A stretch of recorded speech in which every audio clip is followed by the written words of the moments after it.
What if Jesus already gave us the final sign, and we've missed it? In a world full of confusion, prophecies, and endless speculation, there is one warning that stands above the noise, a moment so clear, so decisive, that Jesus himself said, "When you see this, it's already too late." Not a call to prepare, not a signal to get ready, but a line that once crossed leaves no turning back. At Bible Study 24H, we don't just teach Scripture, we uncover its urgency. And today, we're diving into one of the most alarming prophecies Jesus ever gave. A moment when he looked his disciples in the eye, not with riddles, not with stories, but with a direct, unfiltered warning. And what he said didn't just shock them, it should shake us too. So before we begin, hit like, subscribe to Bible Study 24H and turn on notifications, because what you're about to discover could be the last thing you hear before everything changes. Let's begin. Yes. In Revelation, Jesus gives a long, intense vision of the end of days, but here on the Mount of Olives, he gives a fast-focused rundown, a warning list, not just for them, but for us. Because what if the signs he gave have already started? What if some of them are already happening right now? Matthew 24 reads later, Jesus sat on the Mount of Olives. His disciples came to him privately and said, "Tell us, when will all this happen? What sign will signal your return and the end of the world?" Jesus told them, "Don't let anyone mislead you, for many will come in my name, claiming I am the Messiah. They will deceive many, and you will hear of wars and threats of wars, but don't panic. Yes, these things must take place, but the end won't follow immediately. Nation will go to war against nation and kingdom against kingdom. There will be famines and earthquakes in many parts of the world, but all this is only the first of the birth pains, with more to come." Now listen carefully, because what I'm about to tell you might flip everything you thought you knew about the end times. Jesus gave us 4 signs, 4 specific markers that point to his return. But here's the part most people miss. After the 4th sign comes the last and powerful sign that is greater than them all. Sign number 1, disasters in the world. Jesus said there would be wars, famines, and earthquakes, and that's happening, right? It's been happening for thousands of years. But look closer. These disasters aren't just continuing, they're intensifying. The earth is groaning, nations are trembling, and humanity feels like it's holding its breath. But here's the twist most people miss. That's only the first sign, and it's not even the most important. Sign number 2, something is happening inside the church. This is where things get personal. Jesus didn't just talk about chaos in the world. He warned about collapse inside the church, and just like the first sign had 3 parts, this one does too. Brace yourself. Part 1. Jesus said, "You will be hated by all nations, not just disliked. Hated, worldwide Christianity will become offensive, dangerous, targeted, and we're watching that hostility rise right now." Part 2. He said that many will fall away. The love of most will grow cold. What does that mean? It means the church will shrink, not in spirit, but in number. People who were once sitting in pews will disappear. They'll walk away. Why? Because true faith is being tested, shaken, refined. Part 3, here's the surprise. Jesus says in the midst of all this, the gospel will be preached to every nation. That sounds impossible, right? How can a smaller church have a louder voice? But that's the point. A smaller, purified church stripped of comfort and pride becomes powerful, focused, undeniable. The world may try to silence it, but it will still speak. Now hold on, because this is where deception enters the story. Jesus warns of false prophets, and they won't look like wolves. They'll sound like friends. Their message, don't worry, everything's fine. Peace is coming, revival is here, the church is in good hands. But Jesus says, that's a lie. They promise comfort when God is calling us to endurance. They promise peace when Jesus is preparing us for persecution. They tell us what we want to hear instead of what we need to hear. And here's the most terrifying part. These false prophets may be the reason many fall away. They'll twist the truth, distort the gospel, and cause people to leave when things get hard. So what do we do? What does Jesus say to us, those still standing, still listening, still holding on? He says this, "Whoever endures to the end shall be saved." That takes us to the third sign of the end times, and it's one most people miss: Jerusalem's distress. At first glance, it might seem small, local, even avoidable. But don't be fooled. Jesus quotes the prophet Daniel here, and Daniel didn't just make predictions. He described a terrifying figure, a man unlike any the world has ever seen. And Daniel calls him something strange, something ominous, the abomination of desolation. He mentions this figure 3 times. Why? What's the big deal about this man? Why would Jesus point us back to Daniel during his own warning about the end? Because this man isn't just another tyrant. He's not just a world leader. He's the one who walks into the most sacred city on earth, Jerusalem, the city of God, and dares to declare himself God. He doesn't negotiate. He dominates. He doesn't suggest. He demands worship. He sets up his throne in the holy place, and everything changes. This isn't just about one city anymore. It becomes a global crisis, one that centers in Jerusalem, but radiates through every nation, every system, every heart. And just when you think that's the peak of it all, it gets worse. Because Jesus says, there's a 4th sign, and it comes immediately after this one. And this is the moment that silences all the false messiahs, all the deception, all the noise. Because no one can fake what comes next. There won't be time to argue or analyze or speculate, because the lights go out. All of them, the sun gone, the stars fall like dead leaves, the moon no longer shining, no more natural light, just darkness, and then a sudden flash, like lightning tearing across the sky. The Bible doesn't whisper about this moment. It shouts. Isaiah says, "The heavens will be rolled up like a carpet. All their stars will fall like withered leaves from the vine." Another verse compares it to a scroll, snapping shut in the heavens. Can you imagine stepping outside only to see nothing? No moonlight, no storms, just stillness, just shadow. And then boom, a brilliant light explodes across the sky, not from the sun, not from the moon, from him. And in that moment, Christians will know this is it. They'll cry, not a drill, not another birth pain. This is the return. God flips the switch off in the heavens to set the stage for his son's re-entry. Not hidden, not symbolic, but visible, violent, unmistakable. His judgment will be swift, final, and inescapable. What a terrible picture of destruction we see in chapter 24. A scary picture of the world ruined and burned. Now we've arrived at a moment that changes everything. Isaiah's vision of the day of the Lord. And let me tell you, this isn't just any day. This is the day, the moment when the Lord himself returns to earth, not in secret, not in silence, but in blazing power and unstoppable glory. Isaiah 13 says, "This behold, the day of the Lord comes cruel, with both wrath and fierce anger, to lay the land desolate, and he will destroy its sinners from it. For the stars of heaven and their constellations will not give their light. The sun will be darkened in its going forth, and the moon will not cause its light to shine." Let's pause right there. This isn't poetic fluff. This isn't symbolic language. This is cosmic collapse. This is the entire order of creation unraveling. And here's where it gets even more real. Isaiah wasn't the only one who saw this. Jesus himself confirmed it centuries later. Matthew 24:29-30. Jesus says, "Immediately after the tribulation of those days, the sun will be darkened and the moon will not give its light. Then the sign of the Son of Man will appear in heaven." Did you catch that? Isaiah and Jesus speaking the same exact language. A world plunged into darkness moments before the King arrives.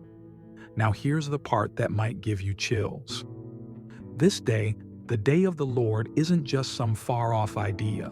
It's the turning point of all human history. Everything leads to this. The rise of nations, the fall of empires, every prophecy, every promise, it all points to this one moment. When God comes to judge evil, rescue his people, and make all things right. And you can almost hear it in the air right now, can't you? The signs are lining up. The world is shaking. Hearts are stirring. Even people who don't believe in the Bible are saying something feels off. Could it be because this moment is closer than we think? Here's the real question. Are we ready? Because this is not the time to sleep through history. This isn't the time to scroll, laugh, and move on. This is the time to wake up, to open our eyes to see what Isaiah saw, to understand what Jesus said, because it's happening. And once it begins, there's no hitting pause. And if you think the Lord's return means immediate peace and comfort, hold on. Because before peace, there's fire. Let's go to Isaiah 66:15-16. For behold, the Lord will come with fire, and with his chariots, like a whirlwind, to render his anger with fury, and his rebuke with flames of fire. For by fire and by his sword, the Lord will judge all flesh. That's intense. That's not the soft, glowing Jesus we see in paintings. That's the King of Heaven arriving in righteous fire. So let's ask a question we don't ask enough. Why fire? Why judgment? Why not just skip to peace? Because fire purifies. It burns away corruption. It cleanses what's filthy. It removes what's decayed, so something new can live. Before the world can be made new, it must be cleansed. Now I know that sounds scary, and for many, it will be. But here's the hope for those who belong to the Lord. This isn't the end. This is the beginning. Because after the fire, after the judgment, after the shaking, comes something more beautiful than we've ever imagined. Isaiah 65:17 says, For behold, I create new heavens and a new earth, and the former shall not be remembered or come to mind. God is going to make everything new. But first, he's going to burn away everything that's evil, everything that's wrong. It's like a forest fire that clears the land so that beautiful new growth can come. This is not just about fire. It's about God keeping his promise, a promise to heal the world and bring true peace. And Isaiah saw it all before it ever happened. Yes, there is fire. Yes, there is judgment. But for those who love God, there is also joy, because his return means that the world will be set right. And that's the greatest promise of all. All right, we've seen the warning. We've heard about the judgment. But now Isaiah gives us something that lifts our hearts. Even after everything falls apart, even when the world is shaken, Isaiah sees a future filled with light. Let's read it. Isaiah 24 verse 23 says, Then the moon will be disgraced, and the sun ashamed. For the Lord of hosts will reign on Mount Zion and in Jerusalem, and before his elders gloriously. Whoa, did you catch that? Isaiah says, the moon and sun, the brightest things we know, will pale in comparison to God's glory. And where will God reign? Jerusalem, right where so much of the world's attention is today. This tells us something amazing. Even though judgment comes, it's not the end of the story. God wins. His light shines. His kingdom comes. He doesn't just destroy, he restores. He rules with love. He brings peace. Now let me ask you, do you want to be part of that kingdom? Because it's not just for some people far away, it's for you. The Bible says in Romans 10:13, for whoever calls on the name of the Lord shall be saved. That's hope, that's truth. That's what Isaiah's prophecy leads to, a chance to know God and be safe under his rule. Then he comes on the clouds back to planet Earth, and we meet him. We are not meeting in an earthly stadium because there isn't one large enough to accommodate such a large crowd. We'll reach him in the air and that'll suffice. Isn't that a fantastic prospect?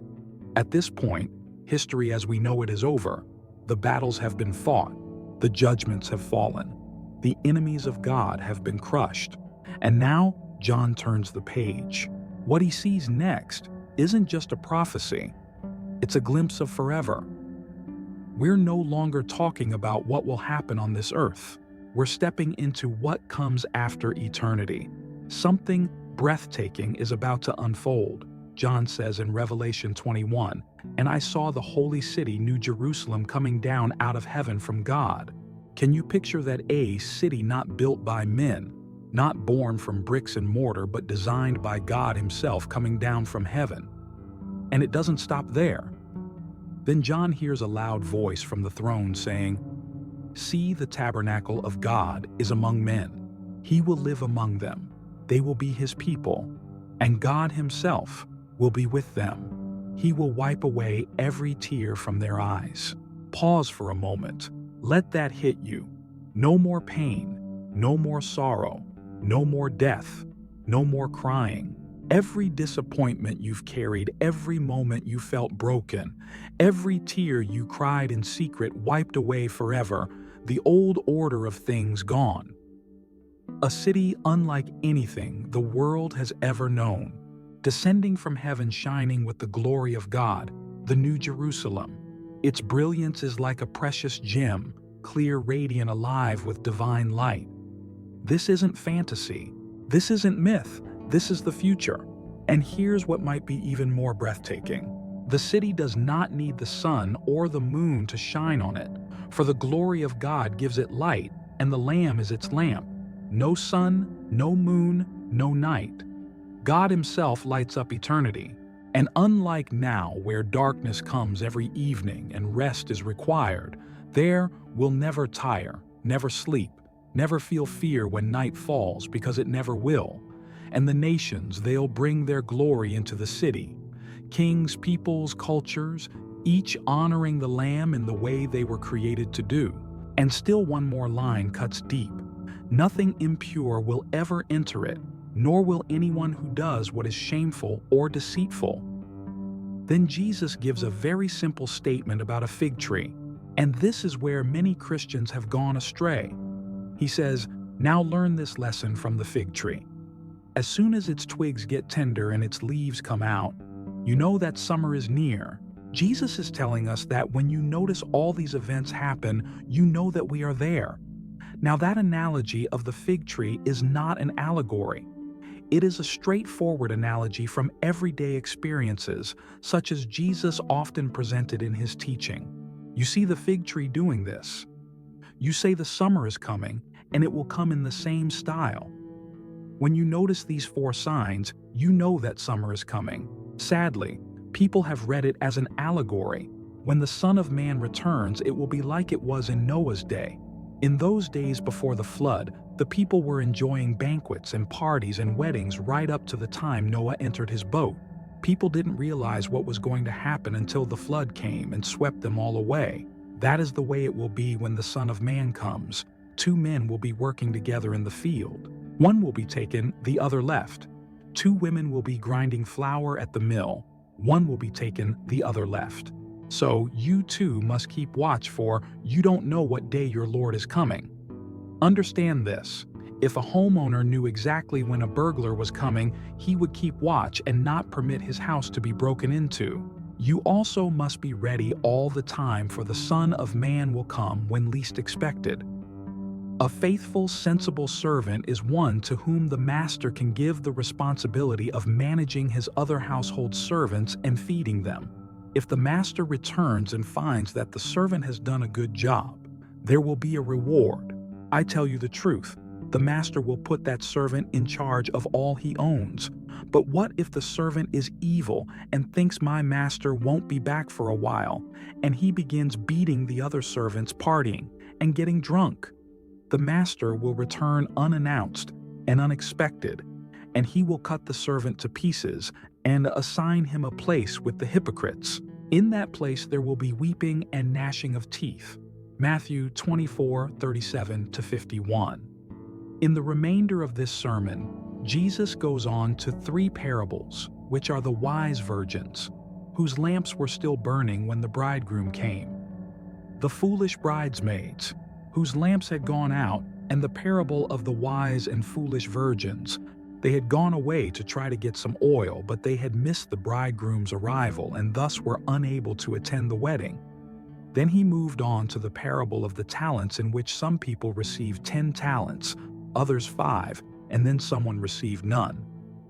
The master left and returned, asking, "Now what have you done with the talents I've left with you?" "I've got another 10. The man with 10 said, "I've got another 5. The man with 5 said, "I haven't done anything about it," said the man who had 1. "I buried it because I know you're a hard man who reaps where he hasn't sown and wants payment from me." What a horrible thing to say. We look at what Jesus said and what the master said to him after that. The final passage is not a parable, but rather a straight prediction involving an analogy of sheep and goats. He finished that parable with dividing nations, everybody, and telling them why he divided them. Because those who are on his left hand are those who ignored Christ and Christians. Insofar as they didn't help the least of these his brothers, they were doing it not to him, but to the people on his right. He said, "You saw Christ in my brethren, and inasmuch as you did it to the least of these, my brethren, you did it to me." He is not dividing people into those who did philanthropy and those who didn't. The key is the meaning of the word brethren. When Christ said brethren, he always meant his own followers go and tell my brethren that I have risen from the dead. In the teaching of Jesus, brethren is a key word. It means those who follow me. He is simply saying, whatever you have done to Christians or not done for them was done to me or for me or not for me. Their attitude toward Christ is revealed by their attitude to Christians, and that is the principle on which they are divided.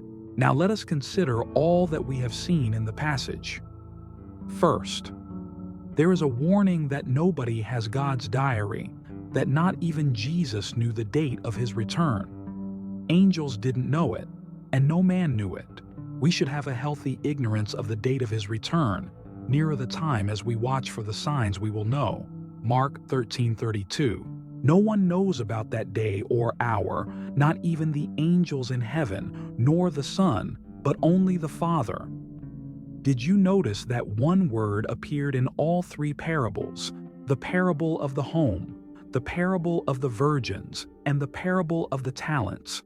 The householder was a long time returning, the bridegroom was a long time coming, and the person who gave the talents was gone for a long time. He is looking for your faithfulness when he was away a long time.